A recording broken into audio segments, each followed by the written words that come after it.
Hello, everyone, and welcome back to another episode of our podcast. I have here my co-host Steve, and then myself, James, and our third co-host is still a new father, so he is MIA for the next X amount of sections. We don't know when he's coming back, but he will return. Exactly.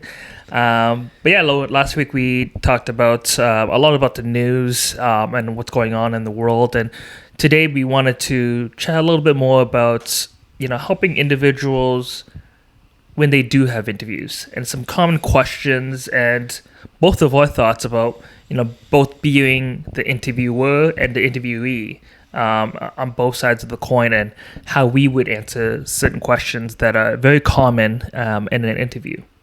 Yep. I know we touched upon this probably on the myths episode where we talked about a lot of the myths and what are myths, what are not, and we just thought we'd dive into it. So so let's get into it. So the first question is, tell me about yourself. So Steve, what do you think how people should be answering this question from your perspective?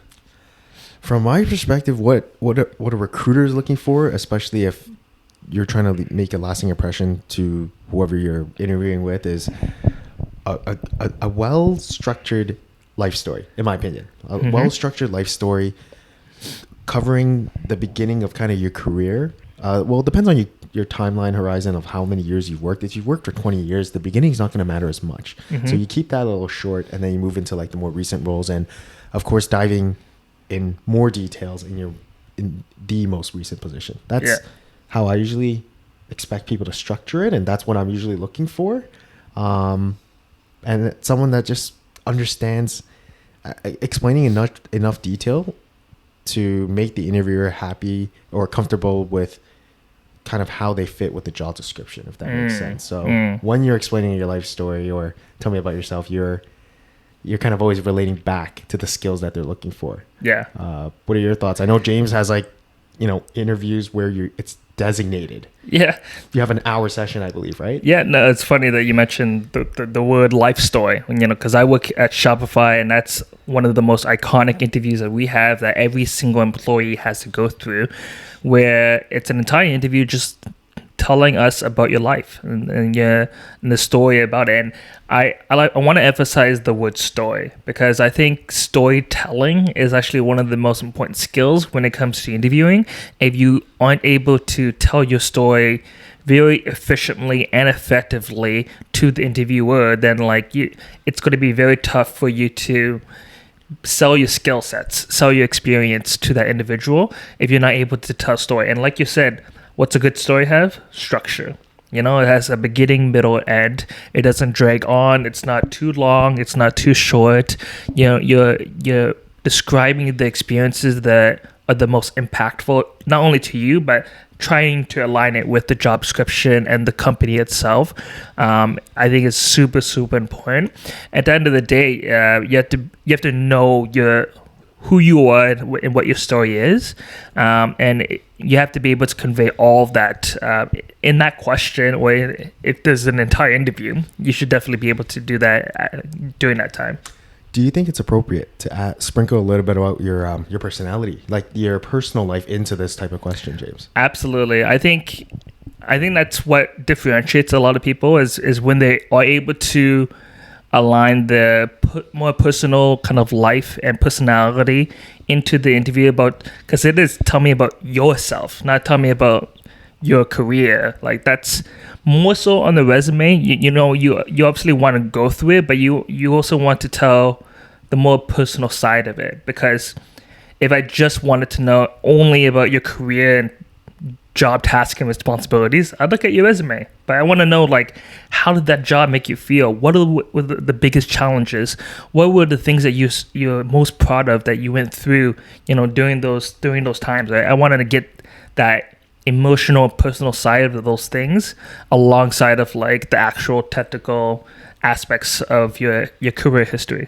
Oh, 100%. I definitely agree. The ones that stick out, in my opinion, in terms of these interviews, or answers to those questions is the ones that sprinkle a little bit about themselves, and that differentiates someone that's just kind of robotic versus a human. And at the end of the day, that question is an opportunity for you to just show the human side of yourself, right? Like Exactly. in addition to the experiences, but I think it's a great idea to include both. Yep. No, for sure.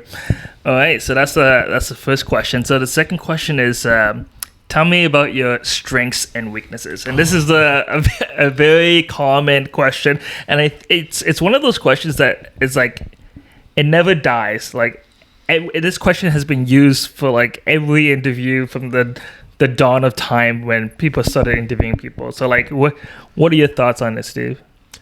I mean, it's a commonly used question. Like, always be prepared for this, regardless of like Always. what type of interview you're going through, whether it's a technical round or like the first round.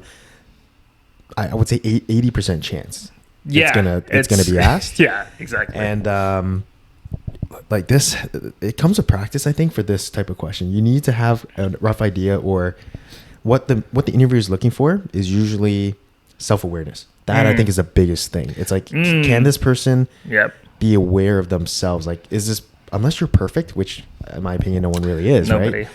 There's always a weakness. There's always strengths that some people play by, and you can tell when someone has a polished response, or they know themselves. And you know, if you're gonna say something, make sure to give an example. I think that helps kind of reinforce the strength. Because if you just say, "Yeah, I'm a good communicator. I'm a hardworking individual. I move fast," like that doesn't really tell me much. But giving an example with those and going into more detail definitely instills confidence that you are those characteristics, right? Yeah. And then with the weaknesses, I think the harder question is the weaknesses. What do you think? So I agree with you when it comes to specifics and examples, and I think it ties into what I feel about this question is about authenticity. You know, making sure that you're super authentic about, you know, what you are good at and what you might not be the best at. And I tend to not like the word weakness because it does have a negative frame of mind to it. I like to use the word or use the phrase area of improvement instead. And so the way I look at that, and then the way I answer that question is like, here are the areas I need to improve on. Like I might not be the best at doing immediate action because I like to think a lot. So that sometimes slows down, you know, tasks that I might be doing. So just, you know, being mindful of timelines and just, you know, in future projects that I might have to do. So just looking at areas of improvement that everybody, like you said, nobody's perfect. Everyone has these areas of improvement that they need to do. And being self-aware, like you mentioned before, is super important to knowing those areas of improvement. Do you think it's a good idea I think this is a textbook reference, but like they always tell you when you do give a weakness, always share what you're doing to try to improve.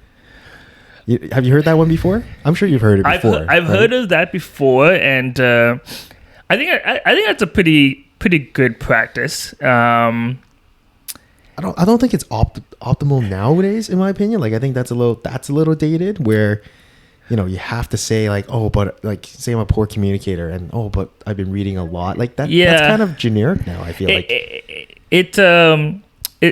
it's a little bit counterintuitive towards the question, because if you've already, it depends on what you say about what you are working on. If it's like gradual, like small improvements towards something that you're still working on continuously, versus like, oh, like I used to be bad at organizing, but I'm good now because I took an organization class, and like I don't have that weakness anymore. So if you say it from that perspective, or it's like, oh, I'm a really bad organizer, but every single day I'm taking this class and I'm slowly improving, and like I'm still not good at organizing, but I'm getting better every day, and I'm trying my best and to put in the effort towards making those improvements, then it's a little bit more better of an answer, I would say. 100%. But I think that covers most of that question. Yeah. That's a pretty, I don't know, the pretty generic question very generic question. But yeah, I would say specifics, be authentic, be self-aware. I think those are the three big themes when you're answering that question. So, all right. So third question is, why did you leave your last job? That's a good one. Yeah. I ask that all the time. I mean, every if you get an HR round, they're going to ask you, because at the end of the day, the logic behind this question is for a recruiter to find out the motivation. That's what they're really looking for. Not motivation actually, but a factor why you're actually looking or on the market. The second that a recruiter has a chance to talk to you, that means you're open to something. And Yeah. I always phrase it as, hey, thanks for taking my call. I know you're looking for something. Like, what's missing? What's Yeah. missing? Because usually there's something missing for them to leave or intend on leaving. And a lot of the times, the reason why they left their last job is probably a very similar reason why they're willing to leave their current job. So it's a good indication of, like you mentioned, the motivators about, like, is it because of money? Is it because of your boss? Is it because of the challenges at your work? Like, whatever the case may be, the recruiters definitely want to know that answer, because they want to make sure that you're aligned with the company and the mission and the job itself, because, it might not be the case where they're going to be able to offer the highest paying job. So if you're only motivated by money, then it might not be the best fit for the both of you, right? Yeah. So then it's just finding alignment, I think, is the big part of asking that question. Yeah. What are some bad ways of answering that question? I can think of one, but I want to hear if you've ever heard any bad ones. Why did you leave your last job? Because you got fired, performance related. Well, let me take it back then. Like, do you think it's good to be honest in this one or no? Because like there's so many debates that like you could always use the generic description of saying that you got restructured or right sized, right? Like that's a very default safe answer if you don't want to disclose more than that. Depends on the reason and depends on the specifics, I would say. If it was something that was... that's a tough one. I don't know. If someone actually got let go because of their performance and they just weren't doing a good job, do you tell prospective employers? I don't think You so. probably don't. I think you go generic on that, but it's very tough because then they just might be able to read in between the lines anyways about like your past. Yeah, I would say if you don't have long tenures, be prepared to answer just for each company. And like recruiters and what people look for is just consistency too, right? If you keep saying, or inconsistencies versus consistencies, if you keep moving and every time the reasons for money, then we can kind of predict the trend of you wanting to move for money. I mean, I had one recently where I asked a person she was at a role, so I guess I was asking the kind of like why she's looking to make a move rather than why you left. But she was just, her answer was pretty kind of turned me off a bit, because what she was saying was she's just shopping around because she heard the market is hot. Yeah, just shopping around, and I think that's a bad answer. That's a terrible answer. If you're gonna say that, don't even take the call. I feel like you're just it's not gonna go anywhere. The interest isn't there, and you're relying on the recruiter to really sell you on the golden job or offer you a 50-60% raise. That was a terrible answer in my opinion. Yeah, so I would say that's a terrible answer too. Give a genuine answer. Yeah, but don't give an answer that's a little bit on the extreme side of you being like just solely for money. I think money is the one that irks recruiters a lot. Yeah. In my opinion. No, it's true. Right? Like that's one factor. It can't be the sole factor unless sales roles. Yeah. Yes. If you're in sales, then I would say money being a factor is pretty important. But I think for most jobs, especially if you're looking to move to like a permanent position, that you want to be motivated by more than just money. Even statistically speaking, money is not the biggest motivator. It's maybe like it's up there. Third or fourth, but it's not number one. It's never been number one. And so if you indicate that, it just means that you might have some ulterior motives, or like even if you join, it might be temporary. Yeah. You might join because it's a high salary, but you might not stick around. And then recruiters can tell when your intentions are not pure. Yeah. And so I think it's a point to be able to answer that question. But to enter it as genuine as possible. And, for some people it is the case where all they care about is money, and so.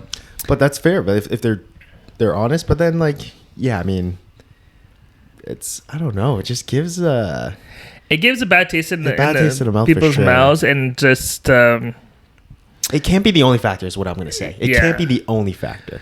You would hope it's not the only factor. You hope it's not the only factor. Yeah, so that's all suggestions for that question. Okay, so speaking about money, so the next question is, what are your salary expectations? Well, I think we chatted about this briefly, but I know in certain states, countries, wherever there may or may not be restrictions, so that question can or cannot come up. But about asking what your current salary is. Expectations, you're right. Expectations you can ask. This is like, what are you looking for? How much are you looking for?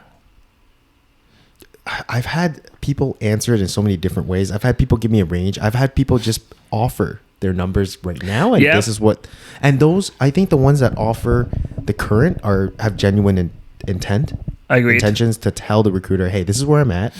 This is what I would need for it to work. However, I've also had people be so honest and tell me, or what I think is honest, and tell me that this is what I'm making, but I'm willing to take a pay cut to this number to join. Interesting. I've had that at the executive level, and I was like, wow. Like, but I've also had people like similar to those TikTok videos. Well, according to XYZ research, I believe my salary is this range, and it's fair. Like, that's a very fair way of saying it. But at the end of the day, like, it all depends on what your skills are and what they're looking for and how much value you can provide. Because if you're, let's say, a new grad, and you ask like, what are your salary expectations, and your buddies are all in iBanking making 150K or whatever it is, you can't really say that you want 150K off the top of, right off the bat. You just can't. So like, one thing I will say is that, like, just because someone is making that amount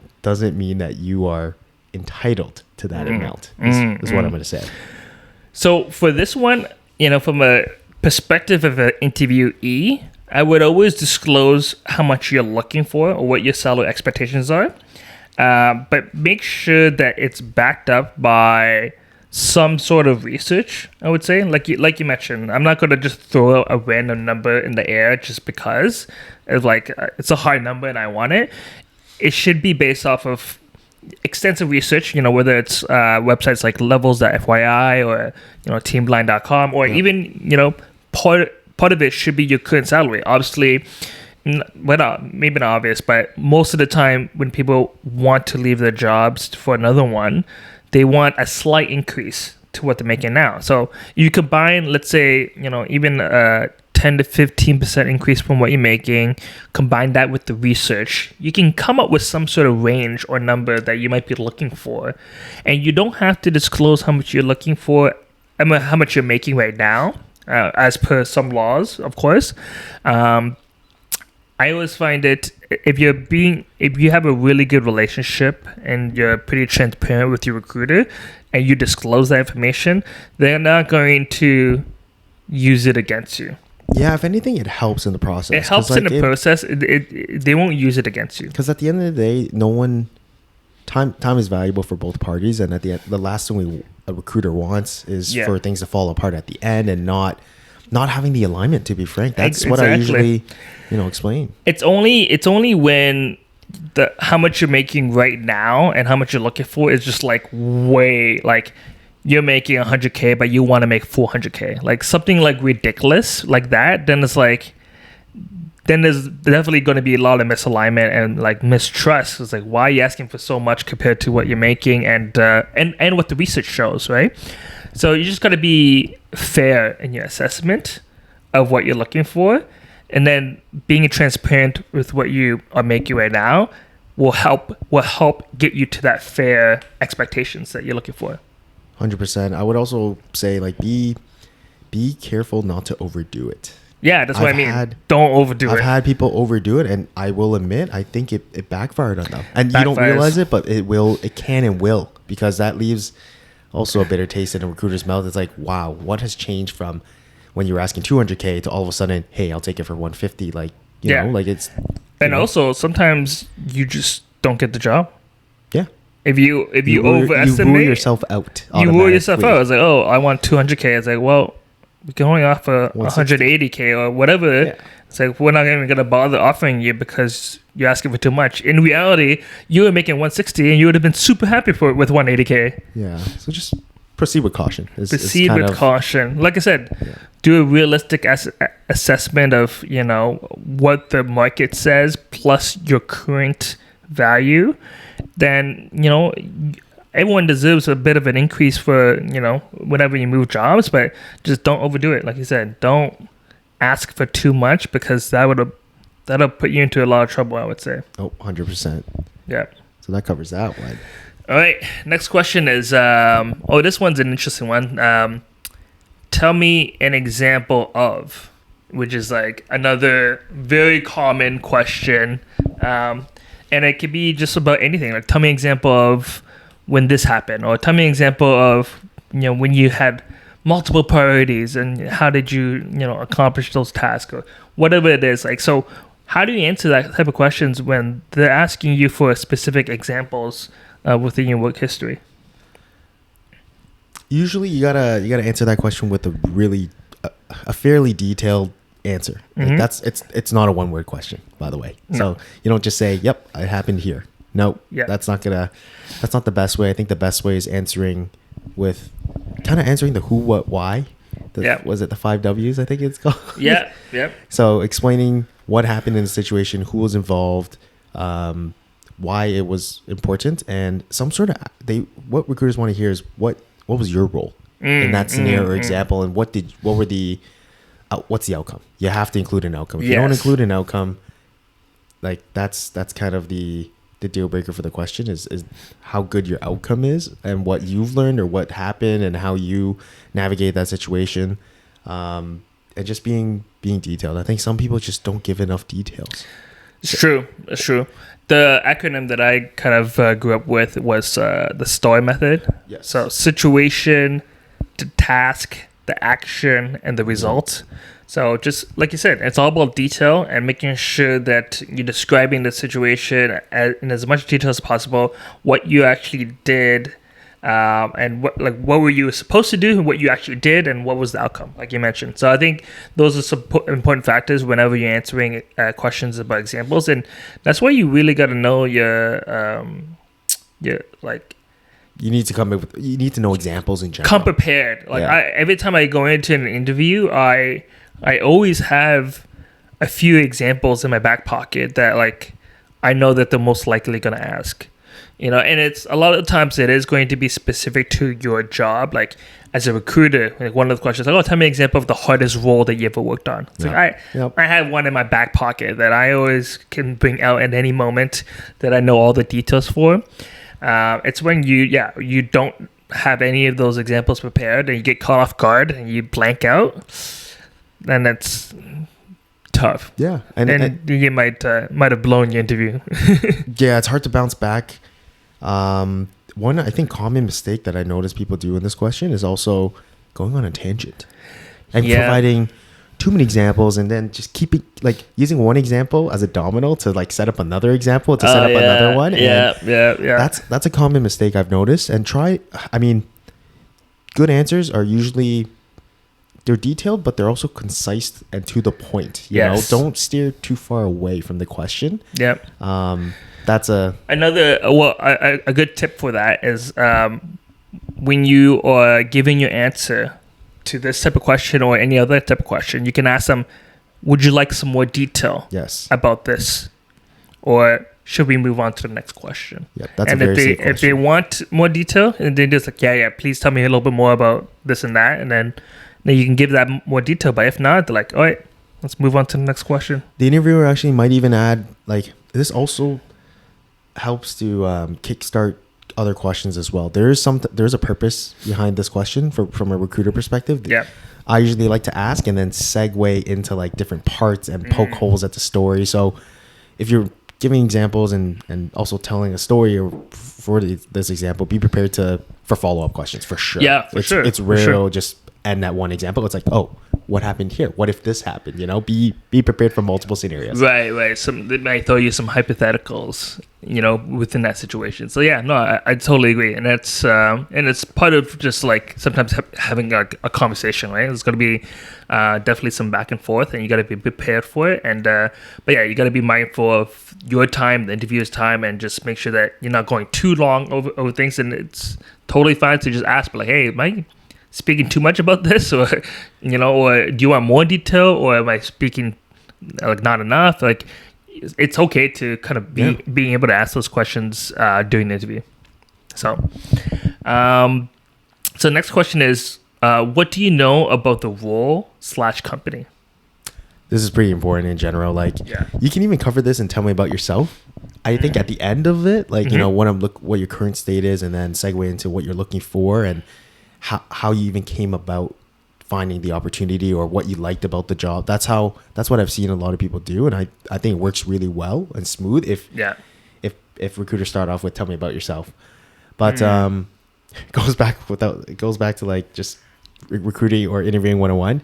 Do your research. Do your research. If you don't, I mean, I've had so many people just think that what we do in my company is completely something else, and it's a big that's a hard misstep. It's like meeting your in-laws and then getting their name wrong, you know, after they told you 50 times what their name is. It's pretty bad. It's been a few times when people I interviewed wrong company said Spotify instead of Shopify. And I was like, I think you're thinking about a completely different company. So it's a huge misfire and a bit of a red flag when you haven't done your research, or you completely like miss the point of the question, or like because we want to know that you want to join the company, or you're at least interested. Because it all starts with research. If you're interested in something, you would at least do a quick Google search or ask someone. Equally important, I would say, do your research on the interviewer. You know, on the interviewer, do your research on the job, making sure you read the job description, what they do, other people in the job, at the company. Like, there's so much you can do to help prepare yourself, and not many people do enough.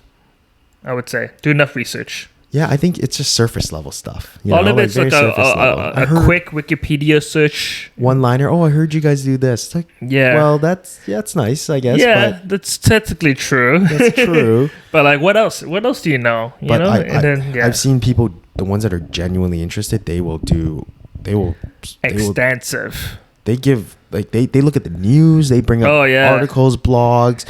I like this person, I follow this person. It's like, wow, they do the research, and it does impress recruiters, in my opinion. That's what I did when I interviewed at Shopify. I had like 5 articles. I found out exactly how many people who are recruiters at Shopify.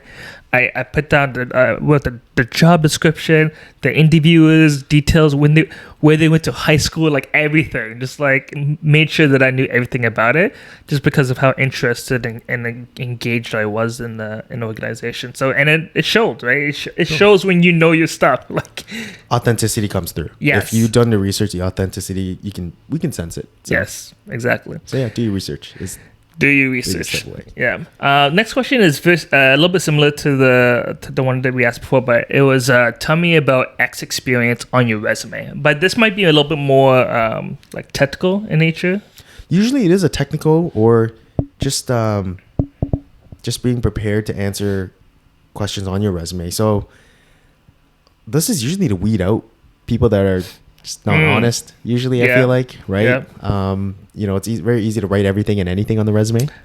Right? And just kind of goes back to doing research. Make sure you know research about yourself, you know, what you wrote on the resume. Well, I think it's an important distinction is that, you know, what you put on a resume is usually the what, but not usually the how. It's like, oh, you did this, but like, how did you do that? And then if you aren't able to explain how you did something, did you really do it then? Did you really do it? Were you the one that did it, right? Yeah, so, like an easy example that I've noticed, and like time after time, it's automation QA engineers. Right. They do test automation, and then they write the word Java, and then you ask them, which IDE did you use? And they can't answer it, and it's like, well, you use Java, so you have to use Java with an IDE, right? Yes. So, yeah. So yeah, a lot of times, not only automation QAs, but people in general in tech sometimes put things on the resume that they might not have experience with. And then I've had a lot of times where it's like, oh, like you put this on your resume. Like, what do you like? When did you use this technology? It's like, oh no, I've never used it. I watched a YouTube video once about it. And I was like, oh. yeah. Cool. That's not experience. Yeah, so just be prepared, right? Just be prepared that if you're gonna write it, it's fair game for them to ask you about it. If you're gonna put on your resume, there's a fair assumption that you're gonna be like asked a lot of questions about it, and if you don't have the experience to back it up, then you're probably not gonna get the job. I mean, knowledge is good though. I will say, if you have knowledge of stuff, that's good. But like, it's not. Depends on the job description. Depends how you write it. Depends how you write it on the resume. Like, yes, that's true. It's better to like. But it's a red flag if you don't indicate your level of proficiency in the technology and it's required in the job. 100%. Like it's gonna be a tough interview in general. If you did it for the sake of getting the interview and that's a key skill, like sometimes I've seen it where candidates think it's one thing and then realistically the recruiter actually was looking for something very specific in the resume and then they're like, oh, I don't have that actually. It's like, yes, oh, okay. So that's why it's important to, if you are going to put something, at least put the proficiency or an example of what you did with that technology, and then be able to back it up. Yep. That's pretty it. Much it. Back it up. Just back it up. Yeah. Okay, so last question is, which is usually the end of the interviews, is do you have any questions for us? What do you usually hear? What's the best way of going about it, James? Yeah, I like it when people have questions. I think it indicates the level of interest and how invested they are in the process of interviewing in the job. I like the questions where they want to know what makes a successful person in the role. It's like what sort of attributes or qualities do you look for that are usually successful in the role, or like what sort of things does this person need to do in order to be successful? Just kind of indicators of success of like what they need to do, because then it shows that like not only do they want the job, they want to be good at it. And it just really like it goes a long way. Like, you know what, this person I think would do these things, would do a good job if given the opportunity. And so that's why I like those type of questions more often than the more general questions that people have. Like, oh, like, why did you join this company? Why did you join this company? I like those. I like those too, but like, or questions about like, oh, what does the company do? Or like, those like questions that you should already know. It's like, oh, so what's the mission of the company? Or like this and that, right? Or questions that are in the job description. It's like, oh, so like, how many years of experience does this job need? Or like, what technologies does this job use? It's like, and it's all in the job description. So like those type of questions that you should already know the answer to. I don't like those questions. I like the forward thinking questions about like, if I get this role, like what's the 30, 60, 90 day plan? I like that too. The 30, 60, 90. Yep. That's a good one. Like it just means that they're interested in kind of seeing what the expectations are and getting that alignment. What are the challenges that someone can expect? And like, I love that question. I love those questions because I think that really goes to show that they're already thinking about what, what's the day-to-day going to look like, right? And what they can encounter being in the actual role. I like that that I guess frame that you mentioned, like any forward-thinking questions. Yeah. Any questions? Those are good ones. Any questions that deal with them being in the job and like what they have to do or what they need to do to be successful. Like I love that. I love those questions. Those are good. Definitely very good. But at the same time, like if you have tough questions, I would say ask them. I would ask them. I mean, it's an opportunity they offer. Oh, you can ask even really hard hitting questions like, oh, like I've seen that there's been a bunch of layoffs at your company in the last month. What's the outlook? Why is that? Is it going to be more layoffs? And just like asking those tough questions also shows how much you care. Yeah. And at the end of the day, keep in mind, this is an opportunity for you as a person being interviewed to like equally ask the company interview them. Sorry, Yes. that's what I meant to say. Like, it's an opportunity for you to interview them too. At the end of the day, an interview it takes two to tango, right? It has to work for both parties, and this is the opportunity for you to do the interviewing. And you have to align expectations. I think that's the biggest things, because if both you and the company, like if you joined the company and there's stuff that you didn't know about or you were misaligned with, like that was an opportunity for you in the interview to be able to align those expectations and then make sure that you knew what you were getting yourself into. The good, bad, and the ugly. Do you think asking the salary, like if the interviewer or the company doesn't tell you, do you think that's appropriate at this stage or later stage? What are your thoughts in general? Because some people will say, "Oh, I didn't think it was appropriate, so I'm going to ask." For asking the salary, like like that's a very what are the expectations for this role? Like that's I've gone asked that a couple times. Yeah, I've gotten asked the questions. I think it's fine. I think it's a good question. I think it's a good question. You can always ask it at any time. I prefer it like maybe in the second stage. Or like the middle stages of the interviews, just so there's a little bit more commitment from both sides. But I think it's fair to ask at any point about salary. Yeah. One thing I would always ask, for the sake of your sanity as a job seeker, what are the next steps and when can you expect to hear back? Those timelines. It's very, although like recruiters, I mean, for a good candidate experience, I believe a good recruiter will also share that regardless. Yep. But at the same time, that's a question I would ask regardless. It's true. You know, it's true. Sometimes people don't lay out the next steps or timelines, and then you're left just wondering, okay, am I going to hear back in 1 week, 2 weeks, 3 weeks? And you don't want that. So I think great way to really end the interview is with that question. I agree. You know, what are the next steps and what are the timelines? So you know when to follow up too, right? Yeah. Like you don't want to bombard them with an email tomorrow when interviews are still happening for next week and then the week after. So, I think just getting aligned to timelines, that's a great way to. I think that's a really good way to end things. Yeah. Cool. So, and an interview and a podcast. Yeah, that's a great way to end it, right, James? Like timeline wise, we're done. Yeah. We'll see you next time. See you next time. Thanks for tuning in, guys. And if anyone has any questions or common questions that they want us to kind of discuss, feel free to drop us an email, leave a comment, and see you on the next one. All right. Sounds good.